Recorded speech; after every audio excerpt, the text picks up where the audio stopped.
Oh, hey guys, how you doing? It's Henry at Mowers and Blowers. Welcome to another weekend product review. As you know, I live in the East Coast of the United States, New York. We have really unpredictable weather here, and almost everybody around here has a gas generator because over here in Huntington, Long Island, where I live, our power lines are above ground and we have a ton of trees.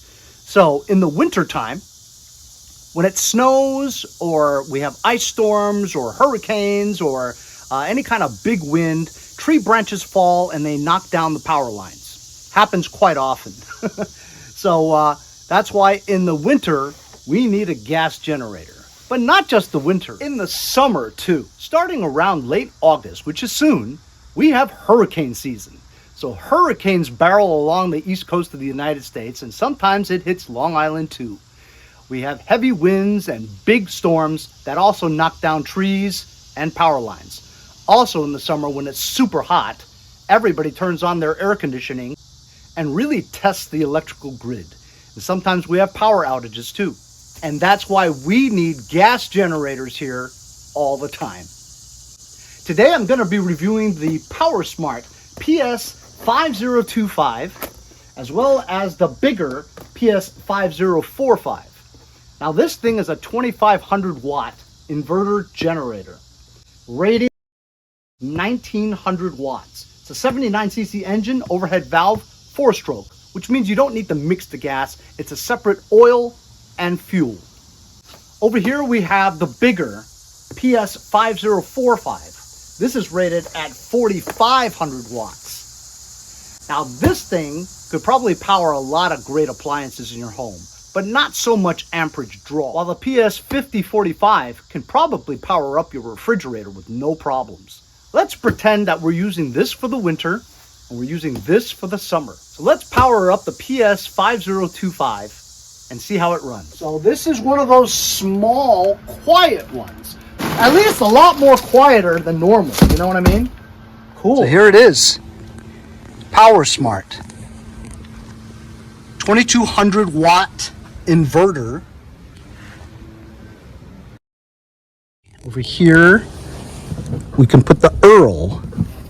Oh, okay, cool. There's an area here where you can check out the spark plug.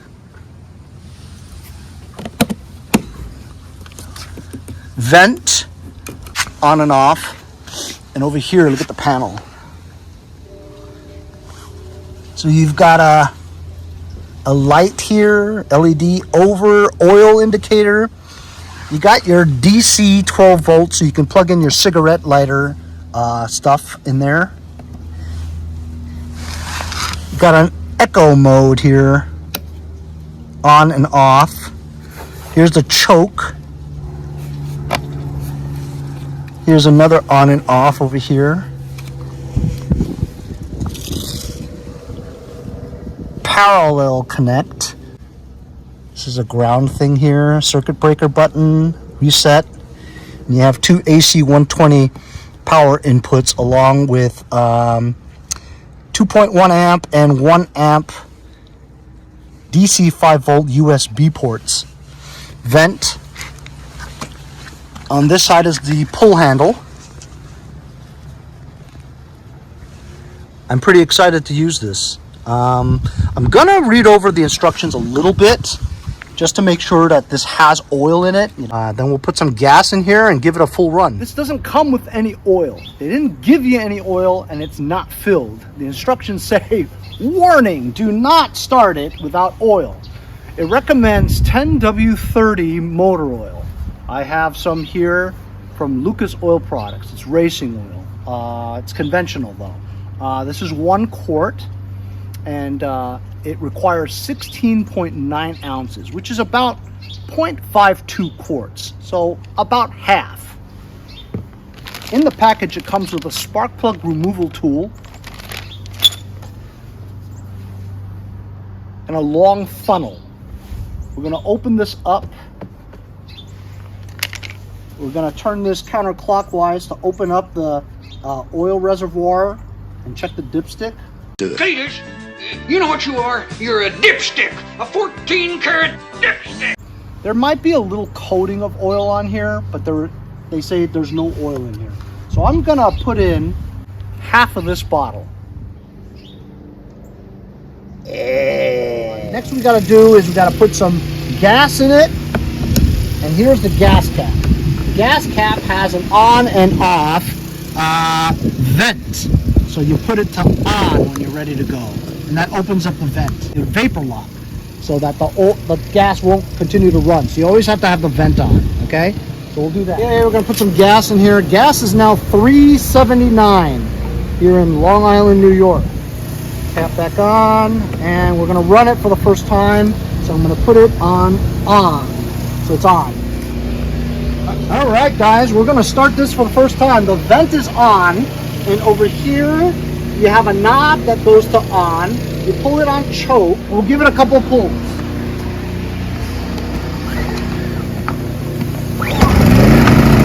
Wow! That's hardly making any noise. So you let it warm up a little bit, and then you push down the choke.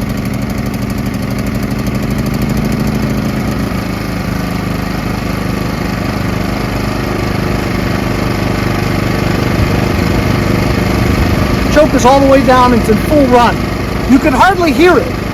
My neighbor's mowing his lawn, so it's making a little bit of noise. But you can tell how quiet this is.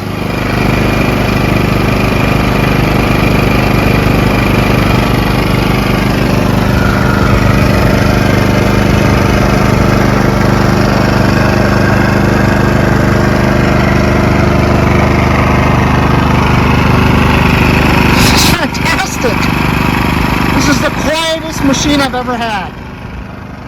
It's unbelievable.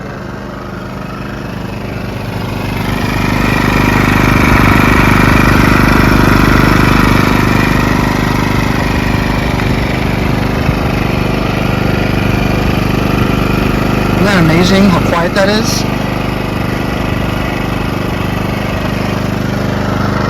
I can run this all day. The neighbors wouldn't go nuts.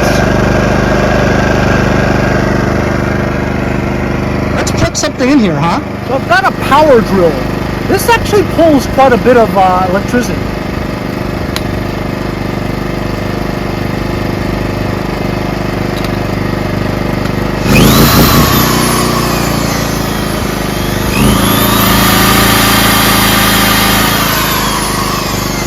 You see, on echo mode, the more you pull in amps, the more this one moves, the engine goes with what it needs.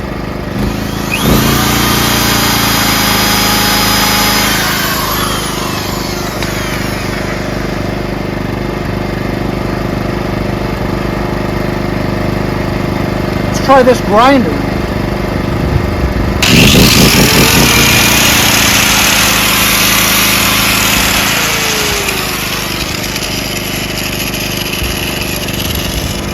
I got a light. This is not going to take too much amps.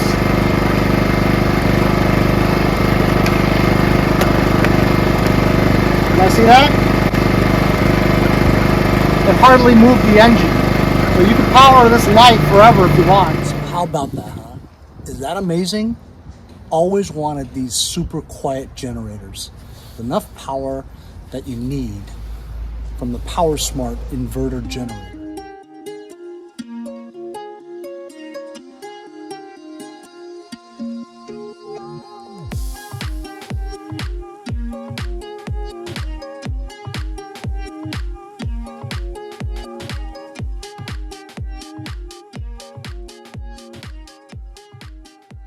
So here it is, the 4500 watt generator.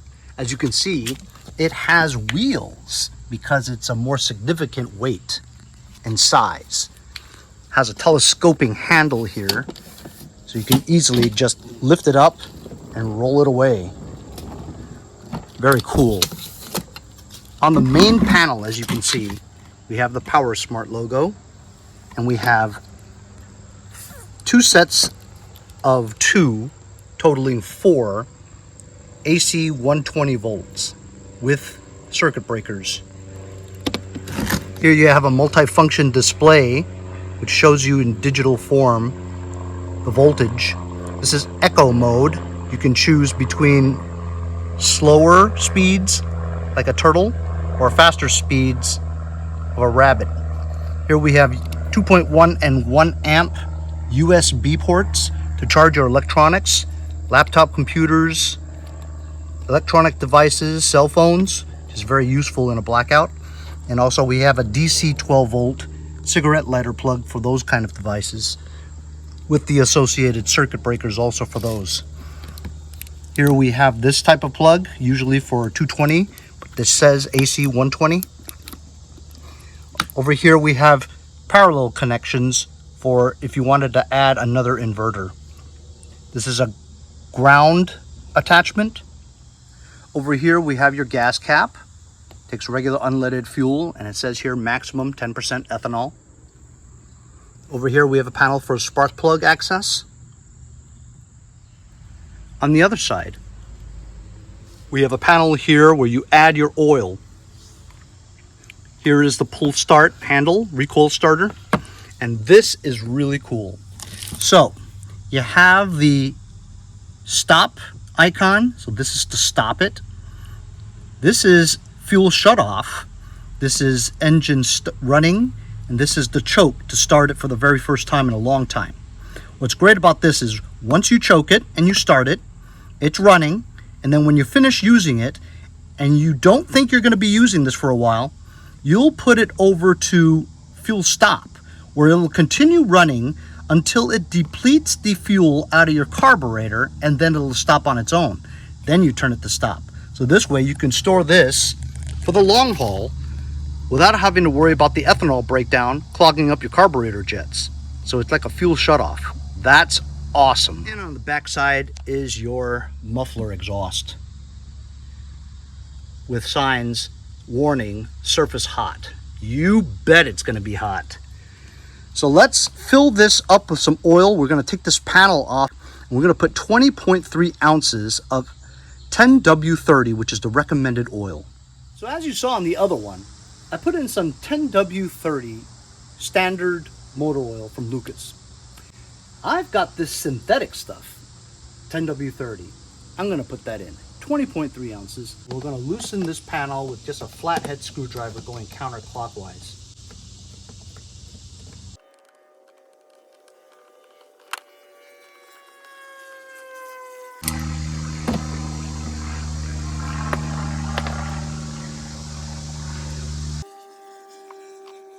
So the dipstick is right here. You pull it out, wipe it clean.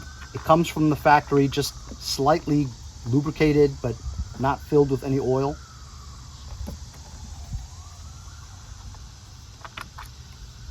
And it's dry, so there's no oil in here at all. This area here is to replace your air filter element.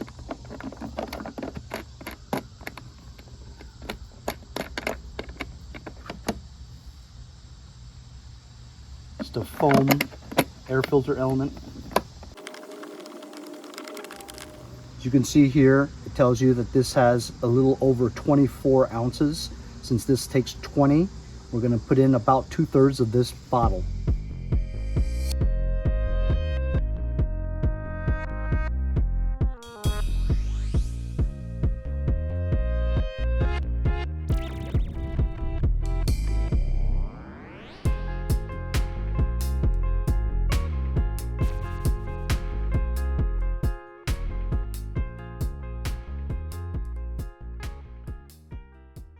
So as you saw from time lapse, I had a lot of trouble.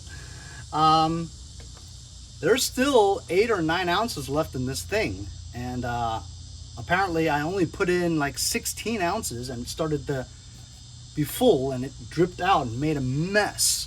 There are stoppers on the bottom where you can open it up so that the oil can leak back out again. But I made a mess of my driveway. Also, filling up a brand new huge full tank of gas, it was hard. So I made a mess there too. So I put in oil. I'm not sure it's 20.3 ounces. It was more like 10 or 12. But anyway, put gas in here, a little bit, just enough to test. I don't know when the next hurricane's coming, you know. But anyway, it says over here to pull the handle 6 to 8 times to pre-fill fuel system before initial operation. So basically you want to sort of prime it. Here we go. Are you guys ready? Let's put it to choke 6 times.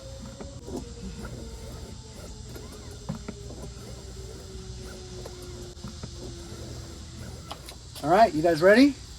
Started. First pull, fantastic. So it's running on choke right now. After it runs for 30 seconds or so just to warm it up, you move it to run.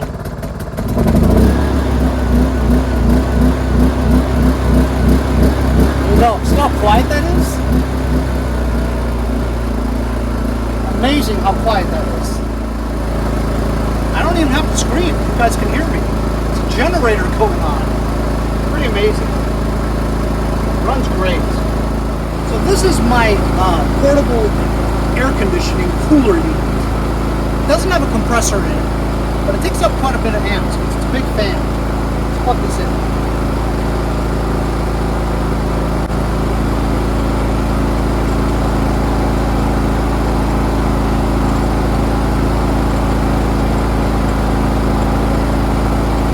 Highest power, no problem. Here's the biggest test that I've ever done on a generator review. We're going to try to power a 100 psi, 6.4 SCFMs. This takes up a lot of electricity power because sometimes I blow the circuit breakers in my house. I don't think this will work, but we'll give it a try. Now when I plug this in, it's going to draw a lot of electricity. So this will throttle up by itself because it needs to go faster to generate enough electricity for this.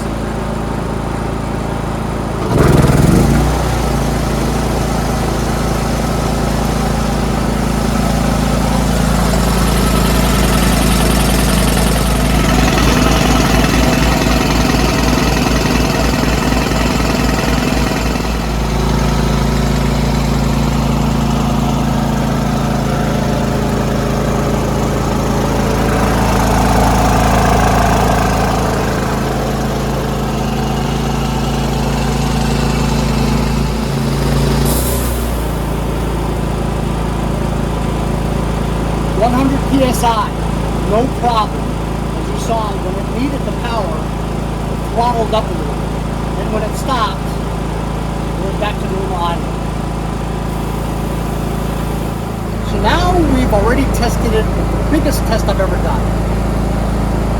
If it can handle that, it can handle a refrigerator or air conditioning unit.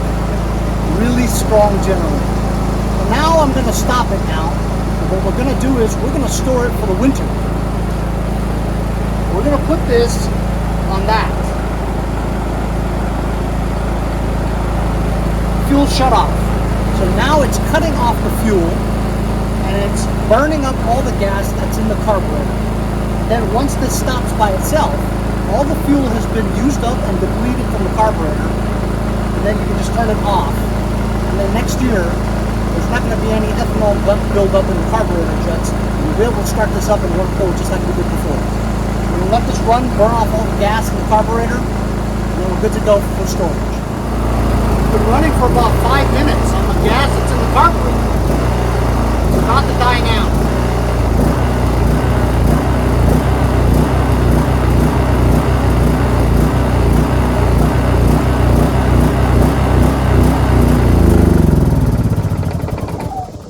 And there you go. You've now drained all the gas in the carburetor, so this is good for storage. You can just start it right up next year or when you need it. So now we'll shut it off completely, and this is good to go. Now we can just put it in your garage and wait for a weather event. How about it, guys? 2 great gas generators from Powersmart. I'll leave a link in the description if you guys want one of these. And you need one of these. You know what I mean? This is fantastic. We'll see you guys next time on Mowers and Blowers. Everybody should get it, and they made it affordable for everyone. UPS guy screwed this up. I'm gonna See you guys next time on Mowers